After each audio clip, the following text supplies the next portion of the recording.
Now, with all that said, what do I think about this whole Laci Green thing? First, I should let all you guys know that I've actually become pretty good friends with Laci Green. We've been hanging out quite a bit recently. So that is a thing and that people should be aware of, you know, ethical standards and all that. I'm letting you guys know that there is a bit of a conflict of interest here. But here's what I really think. I don't think Laci Green is going to become an anti-feminist. I don't think she's going to become a hardcore right-winger like some people think, right?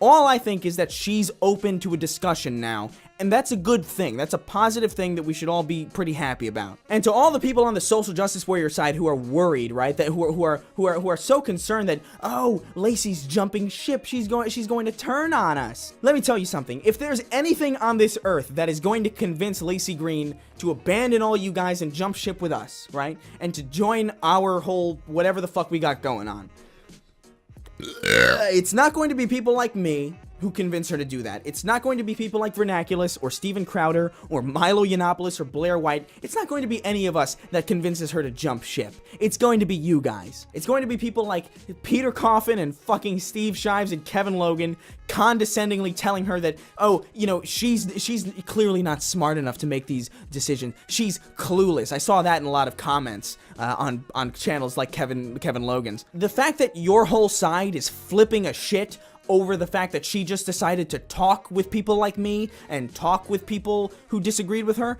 the fact that you flipped a shit over that, that's what's going to make her change her mind. It's not going to be my suicide jokes, I'll tell you that much. Hey Chris, I believe everyone can agree with me that saying this whole situation with the SJWs wanting to crucify Laci for her apostasy is beyond ridiculous. However, I believe it is important to understand exactly why the SJW crybullies are wanting to crucify Laci. I don't believe that it has anything to do with Laci wanting to talk to us wrong thinkers per se, but I believe it is because Laci said this. So I decided to reach out to some. And, you know, I was pleasantly surprised. People have been pretty kind to me. And, you know, I'll be honest, I didn't really expect that. No judgment, no vitriol. I even feel like I have a really good connection with a couple of new friends. Talking to us heretics is not the issue here. What is the issue is that Laci, with these few sentences, has successfully humanized those who the SJWs have held in contempt for so many years. You see, once you humanize your foe, it's harder for you to hate your foe. It's harder for you to label them as a sinner and condemn everything they say and do. Why do you think Steve Shives has built himself a safe space? There is a great TEDx talk called Humanizing the Enemy by Ben Yeager. He appears to be a dual British and Israeli national who was in the Israeli army sometime during the occupation of Lebanon. I strongly encourage you to watch it because some of the anecdotes he shares remind me a lot of how the SJWs, most notably Steve Shives, see us. The distinction I would draw between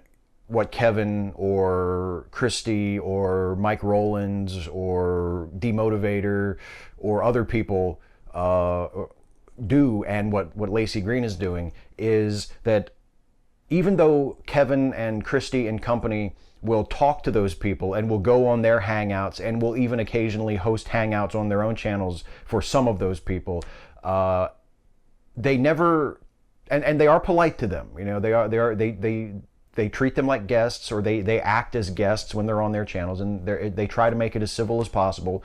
But they never claim that they're anything other than awful people.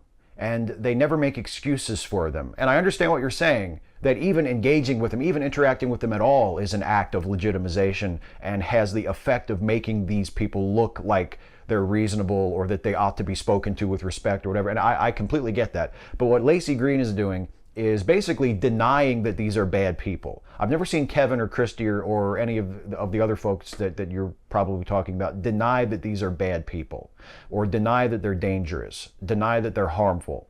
Laci is doing that. Laci seems to be basically pretending that the people she's talking to, who are just awful, who are some of the worst of the worst, she seems to be just pretending that there's nothing wrong with what they do, that it's just a difference of opinion.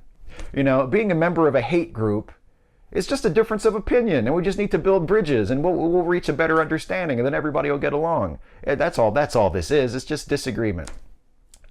She's doing that. I don't see Christy and Kevin and that group, of which I'm a part, doing that. I don't see them saying, oh, these aren't such bad guys. Now, they do interact with them, they do engage with them. I personally think that that's a waste of time in most cases, and I don't do it under any circumstances.